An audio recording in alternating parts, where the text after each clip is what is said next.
At 2 a.m. on February 7th, a quadriplegic woman slept in a chair covered by a sheet at Avocado Post-Acute Nursing Home in El Cajon, while a man stood over her with his hands under that sheet.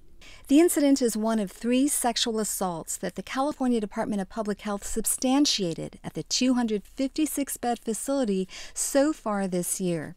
And since 2019, state records reveal 628 overall complaints filed against Avocado.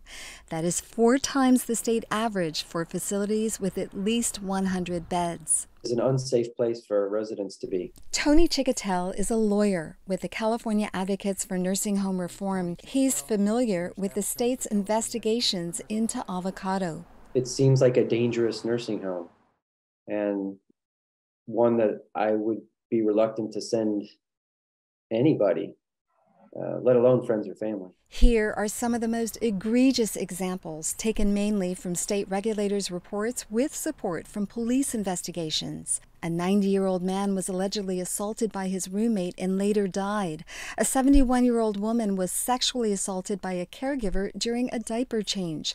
A resident with strict swallowing precautions choked to death after she was left to eat her lunch alone. And a caregiver allegedly slammed a resident into a wall. It is quite straightforward. That's Scott Fikes, an attorney who has sued Avocado for negligent care. He's discussing the state regulators' findings. There's a long evidentiary record that shows they are unable or unwilling, whatever it may be, to provide the level and quality of care that Medicare and Medicaid demand. Earlier this year, the Centers for Medicare and Medicaid Services, the federal agency that oversees nursing homes, seemed to agree.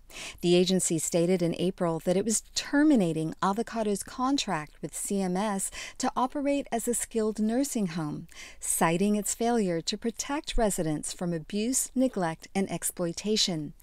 But weeks later, CMS reversed course and rescinded plans to decertify Avocado. A CMS spokesperson said in an emailed statement that the termination order was pulled because Avocado had, quote, returned to substantial compliance with the Medicare requirements. Yet, just 2 months after regulators canceled the decertification, state investigators found 13 federal deficiencies at Avocado. When questioned about the new findings, a CMS spokesperson again told KPBS that Avocado returned to substantial compliance in July.